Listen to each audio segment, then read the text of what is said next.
Hello friends, मैं तरुण कुमार आपका अपनी यूट्यूब चैनल इंग्लिश क्लासेस में स्वागत करता हूं। आज हम देखने वाले हैं सेट नंबर 21। इससे पहले 20 सेट हम ला चुके हैं वीडियो री एग्जाम स्पेशल। इसमें पूरे 50 प्रश्न रहने वाले हैं जो जीएस करंट और स्टैटिक जीके से होंगे। इसमें क्या क्या कवर करेंगे तो प्रश्नों का विश्लेषण, करंट और स्टैटिक जीके कवर करते हुए चलेंगे और उसके फैक्ट भी देखते चलेंगे। तो चलिए शुरू करते हैं। हमारा पहला प्रश्न है, नागार्जुन कौन थे? तो नागार्जुन कौन थे? तो नागार्जुन एक बौद्ध दार्शनिक थे। कौन थे? एक बौद्ध दार्शनिक थे। ये जो कनिष्क शासन था, कुषाण वंश का जो शासक था कनिष्क, इसके समकालीन थे। इनकी एक रचना थी, वो बहुत ही महत्वपूर्ण रचना थी। वो कौन सी थी? वो थी प्रज्ञा प्रज्ञा पारमित्रा। प्रज्ञा पारमित्रा इनकी एक प्रमुख रचना थी। आपका अगला प्रश्न है, जैन धर्म में 3 रत्न दिए जाते हैं, उन्हें निर्माण का मार्ग कहा जाता है, वे कौन से हैं? तो वे कौन से हैं? आपका सही जवाब होगा सही विश्वास, सही ज्ञान और सही व्यवहार। इनका जो रियल नाम है वो है, जो सही विश्वास होता है इसे हम सम्यक दर्शन कहते हैं, सही ज्ञान होता है इसे हम सम्यक ज्ञान कहते हैं, और जो सही व्यवहार होता है इसे हम सम्यक आचरण कहते हैं। आपका अगला प्रश्न है, किस वर्ष बाबर ने सुल्तान इब्राहिम लोदी को पानीपत की लड़ाई में हराया था? इब्राहिम लोदी ने पानीपत में कब हार मानी थी, या बाबर ने इब्राहिम लोदी को कब हराया था? तो वो हराया था 1526 ईस्वी में। कब हराया था? पानीपत के प्रथम युद्ध में। पानीपत के प्रथम युद्ध में, फर्स्ट युद्ध में बाबर ने इब्राहिम लोदी को हराया था। हराने की सबसे बड़ी वजह थी कि बाबर ने इस युद्ध में पहली बार तोपों का यूज किया गया था, और इसने ही इस युद्ध के बाद ही बाबर ने दिल्ली और आगरा में अपना अधिकार स्थापित किया था। आपका अगला प्रश्न है,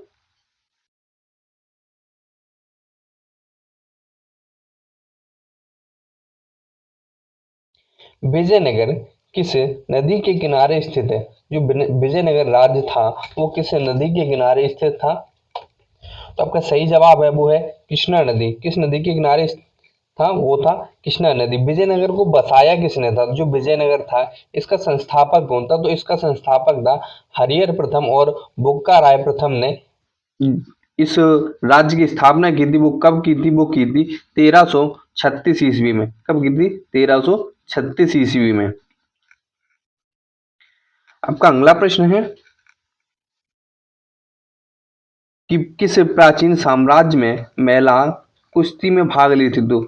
जो कौन सा साम्राज्य था जिसमें महिलाएं कुश्ती में भाग लेती थी? वो थी विजयनगर साम्राज्य में। महिलाओं का जो अस्तित्व था वो बहुत ही अच्छा था, सम्मानित था। वो समाज में जो काम पुरुष करते थे वही काम महिलाएं भी करती थी।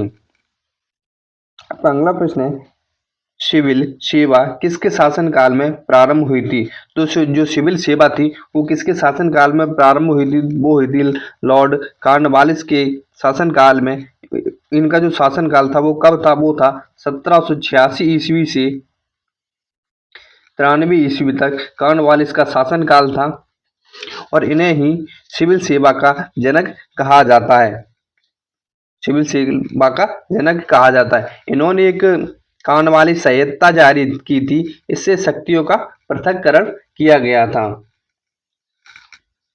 अब अगला प्रश्न है, भारत के किस गवर्नर जनरल को स्थानीय सुशासन का पिता कहा जाता है? जो स्थानीय सुशासन है इसका पिता किसे कहा जाता है? तो आपका सही जवाब रहने वाला है वो है लॉर्ड रिपन। स्थानीय सुशासन की जो स्थापना हुई थी वो कब हुई थी? वो हुई थी 1882 ईस्वी में। स्थानीय सुशासन लागू किया गया था लॉर्ड रिपन के कार्यकाल में। आपका अगला प्रश्न है, हिंदू विधवा पुनर्विवाह अधिनियम 1856 किस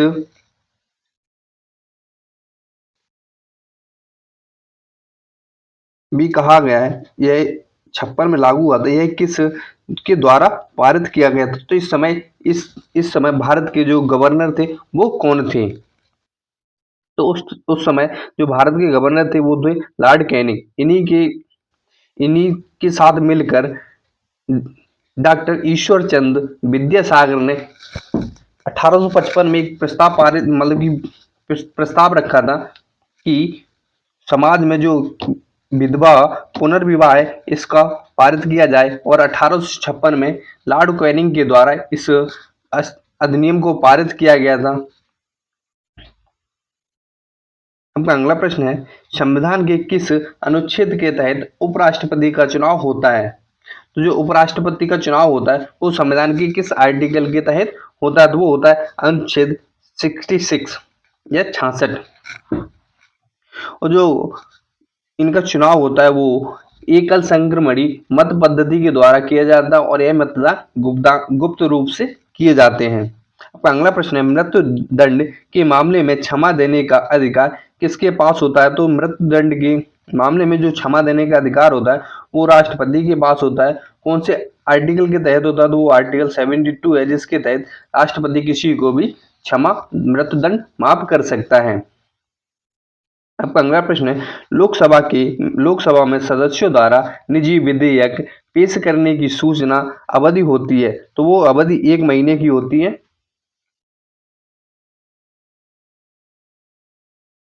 कितने दिन की होती है? वो उस अधिनियम की जो सूचना होती है वो 1 महीने पहले देनी पड़ती है। आपका अगला प्रश्न है, लोकसभा में मतदान करते समय ट्राई की स्थिति में जो ट्राई हो जाता है, मतलब कि दोनों पक्षों के बराबर मत हो जाए, तो उस समय वोट देने का अधिकार किसके पास होता है? तो उस समय जो वोट देने का अधिकार होता है वो किसके पास होता है? तो वो होता है लोकसभा स्पीकर के पास।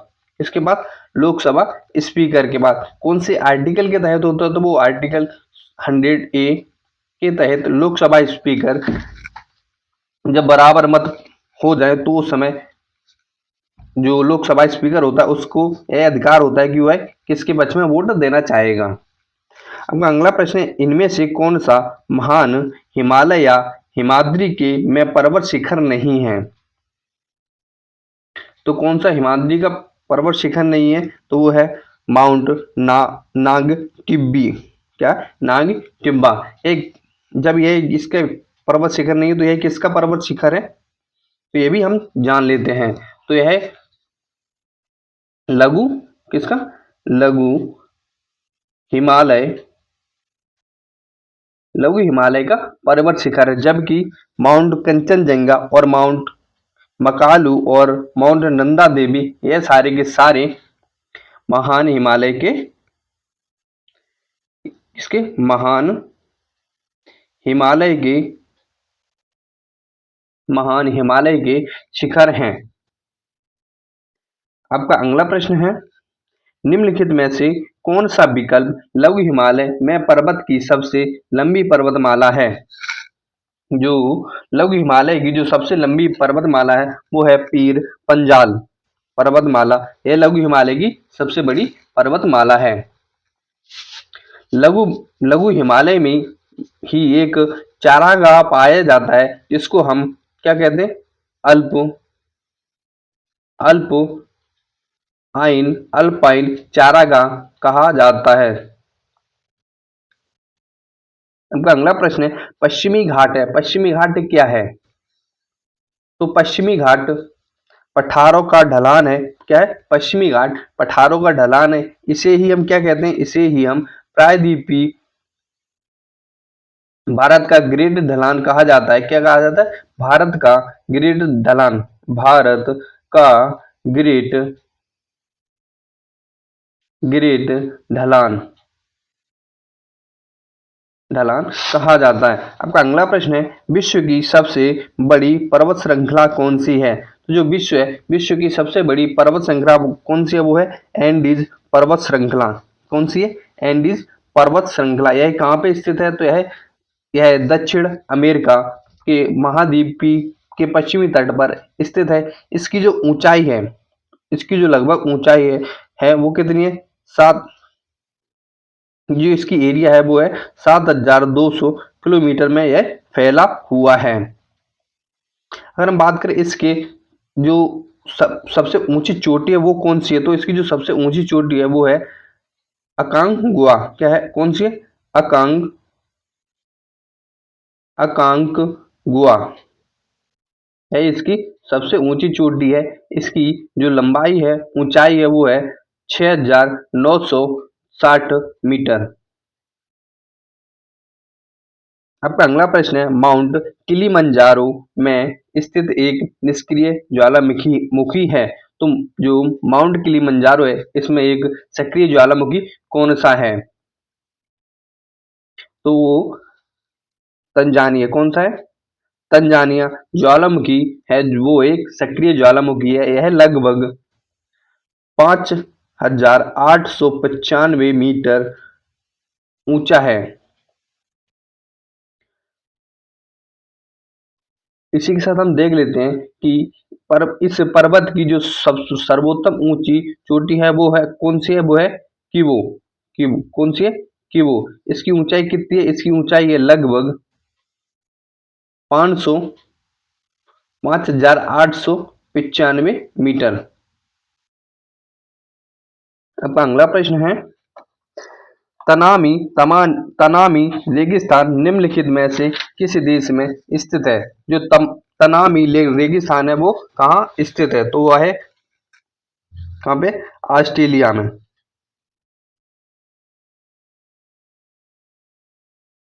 कहाँ स्थित है? ऑस्ट्रेलिया में। इसका जो क्षेत्रफल है वो कितना है? वो है 1,84,500 वर्ग किलोमीटर। अब अगला प्रश्न है, निम्न में से कौन भारत में थोक मूल्य सूचांक के मुख्य घटक हैं? तो जो मुख्य घटक है वो कौन कौन से हैं? तो वो है प्राथमिक सेवाएं। कौन कौन से? प्राथमिक सेवाएं। प्राथमिक सेवाएं ईंधन ईंधन और बिजली बिजली तथा विनिर्मित उत्पाद, यह सारे के सारे थोक मूल्य सूचांक के मुख्य घटक हैं। आपका अगला प्रश्न है, तो आपका सही जवाब होगा वो होगा ऑप्शन ए, 1, 2 और 4, जबकि सेवाएं इसका अंग नहीं है। आपका अगला प्रश्न है, भारत में निम्न में से क्या अप्रत्यक्ष कर की श्रेणी में है? तो कौन सा है जो अप्रत्यक्ष कर की श्रेणी में आता है? आपका सही जवाब होगा वो होगा सेवा कर। बाद बाकी के आय कर, संपत्ति कर और निगम कर, यह सारे के सारे प्रत्यक्ष कर हैं जो केंद्र सरकार के द्वारा लगाए जाते हैं। तो आपका सही जवाब रहने वाला है वो है सेवा कर। आपका अगला प्रश्न है, भारत में आयकर को कहा जाता है, जो भारत आयकर है उसको क्या कहा जाता है? तो उसको प्रत्यक्ष या प्रगामी कर कहा जाता है। आपका अगला प्रश्न है, अलीगढ़ किसके लिए प्रसिद्ध है? तो अलीगढ़ तालों के लिए प्रसिद्ध है, जबकि चूड़ियां फिरोजाबाद, क्या है? चूड़ियां फिरोजाबाद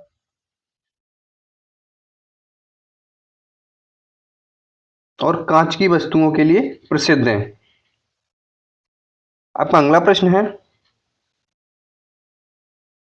उत्तर प्रदेश राज्य में शहर पीतल के बर्तन और हस्तशिल्प के लिए प्रसिद्ध है। तो आपका सही जवाब है वो है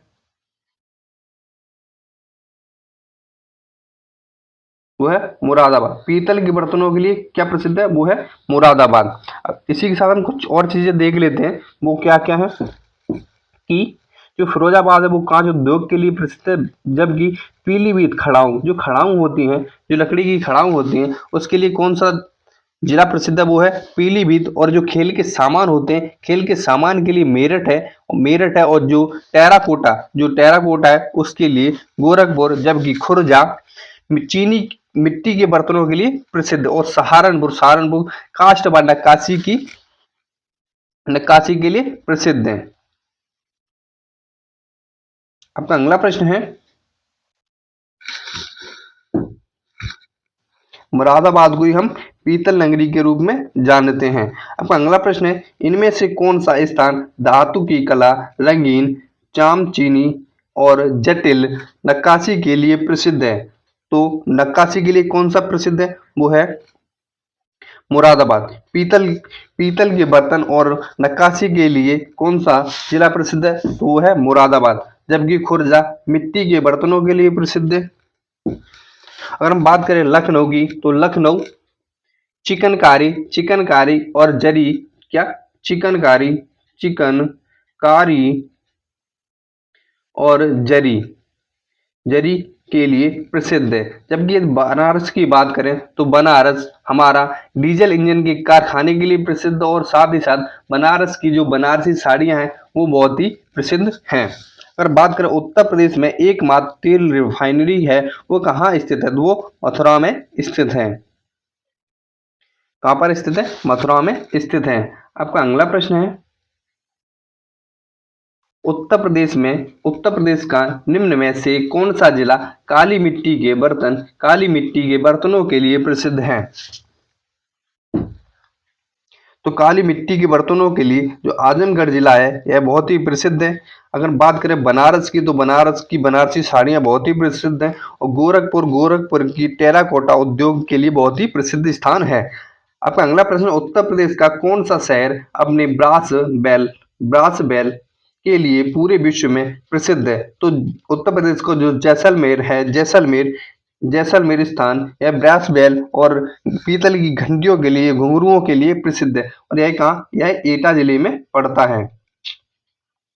आपका अगला प्रश्न है, 14वीं शताब्दी की प्रसिद्ध मस्जिद जिसे अटाला मस्जिद कहा जाता है, उत्तर प्रदेश के किस शहर में स्थित है?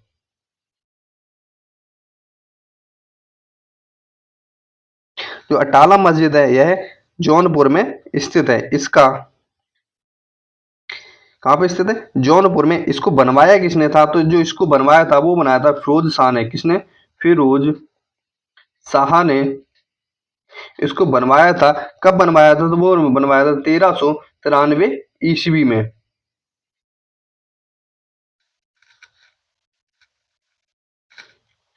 और इसको पूर्ण किसने करवाया था? तो इसको पूर्ण करवाया था इब्राहिम शाह ने। किसने कराया था? इब्राहिम शाह ने 1408 ईस्वी में।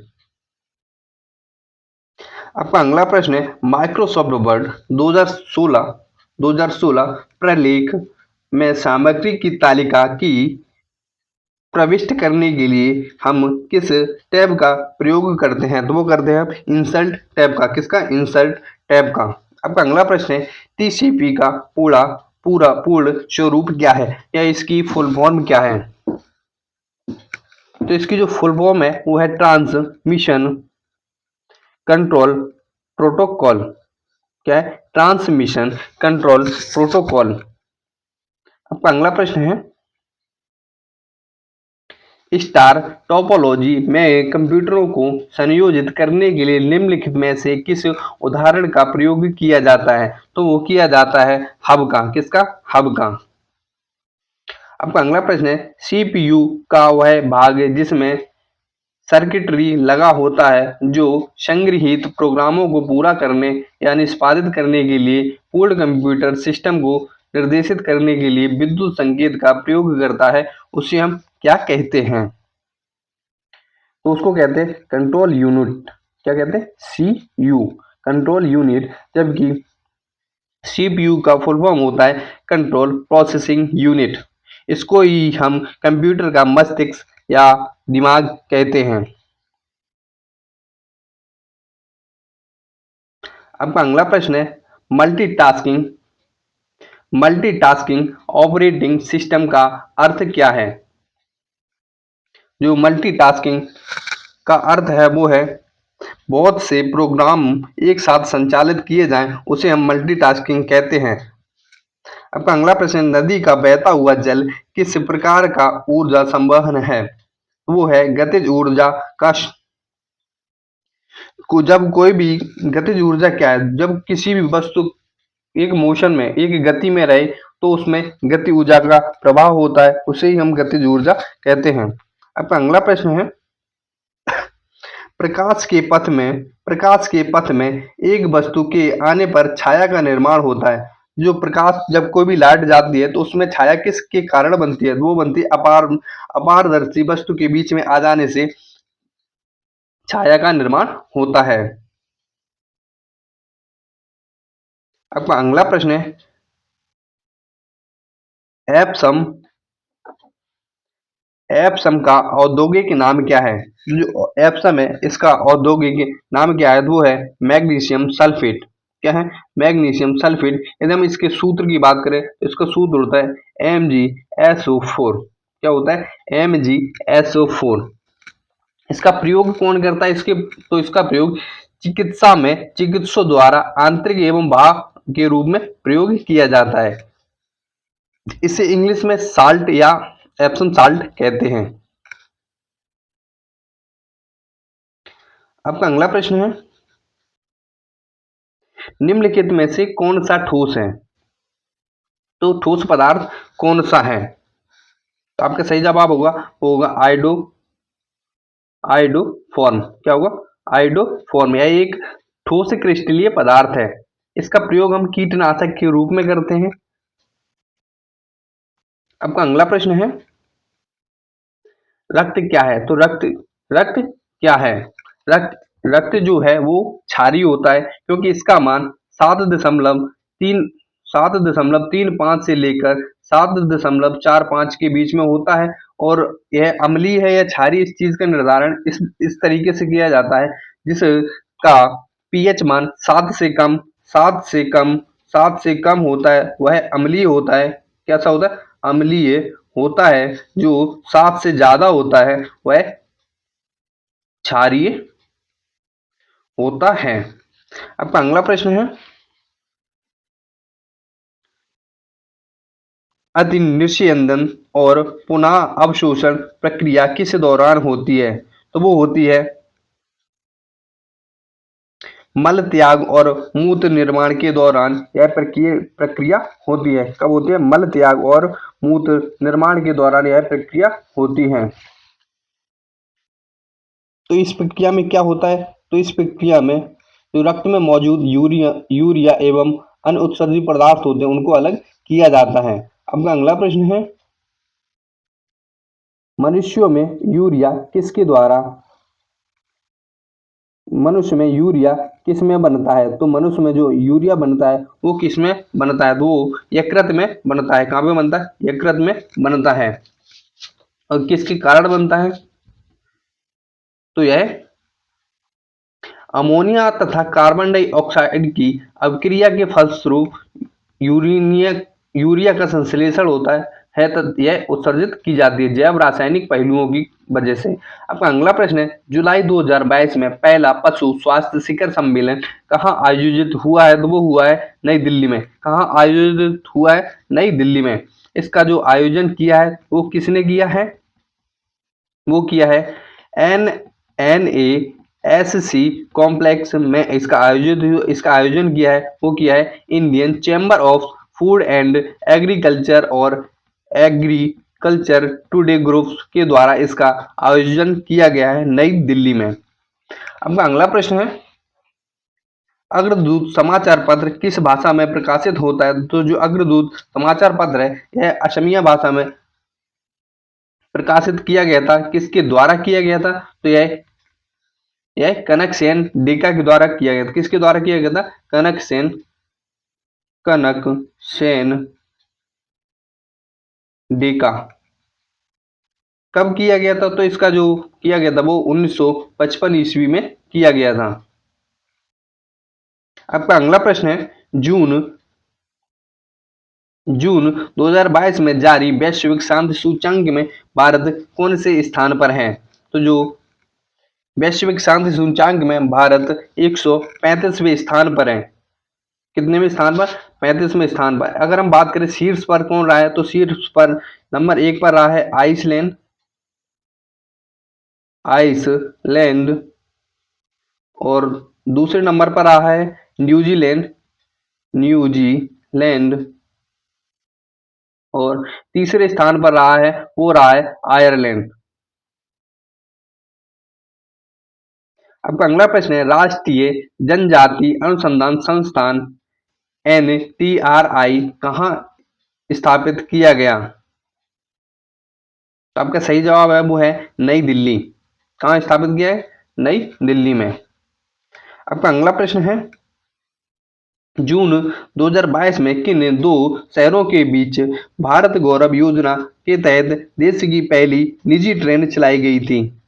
तो वो चलाई गई थी कोयम्बटूर उत्तर से लेकर साईनगर शिरडी। और एक कब चलाई गई? तो ये चलाई गई थी 14 जून। कब चलाई गई थी? 14 जून को। आपका अगला प्रश्न है, भारत के किस शहर में विश्व की tree city tree city of the world का खिताब लगातार दूसरी बार जीता है? वो जीता है हैदराबाद ने।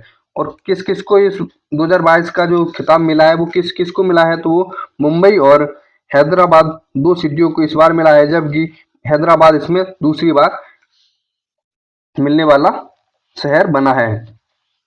आपका अगला प्रश्न है, जम्मू कश्मीर में रतले जल विद्युत परियोजना का निर्माण किस नदी पर किया जा रहा है? तो आपका सही जवाब है वो है चिनाब नदी पर। किस पर किया जा रहा है? चिनाब नदी पर। यही कहाँ है? तो यह है किस्त किस्त बाढ़। जम्मू कश्मीर के किश्तवाड़ जिले में चिनाब नदी पर किया जा रहा है। तो इसमें जो विद्युत परियोजना उत्पन्न होगी तो उसमें 850 मेगावाट 850 मेगावाट का उत्पादन किया जाएगा। आपका अगला प्रश्न है, जुलाई 2022 में संपन्न टेनिस ग्रैंड स्लैम प्रतियोगिता विंबलडन 2022 में पुरुष एकल खिताब किसने जीता है? जो पुरुष एकल खिताब जीता है वो किसने जीता है? तो वो जीता है नोवाक जोकोविक। किसने जीता है? नोवाक जोकोविक, जो ऑस्ट्रेलिया के रहने वाले हैं।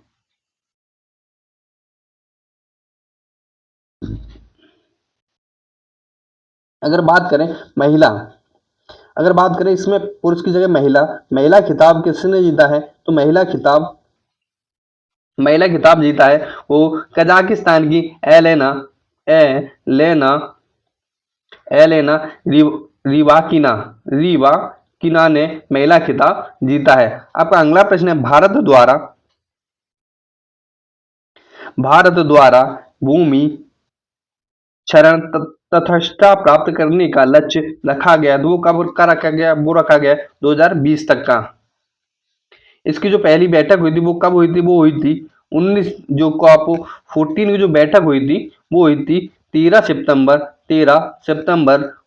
2019 को नई दिल्ली में इसकी बैठक हुई थी।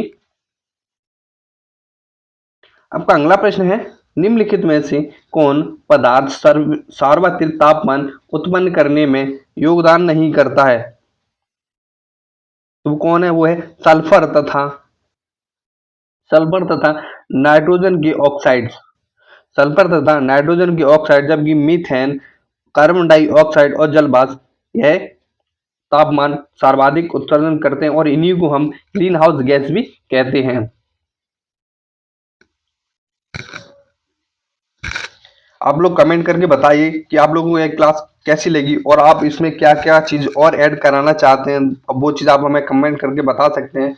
आप लोगों से रिक्वेस्ट करता हूँ, यदि आप हमारे चैनल पर नए हैं तो चैनल को सब्सक्राइब जरूर कर लें, क्योंकि क्लास को बनाने में बहुत ही मेहनत लगती है और आप लोगों के सपोर्ट से ही हम इस चीज़ को बहुत आगे तक ले जा पाएंगे। मिलते हैं अगले टेस्ट में, तब तक के लिए जय हिंद।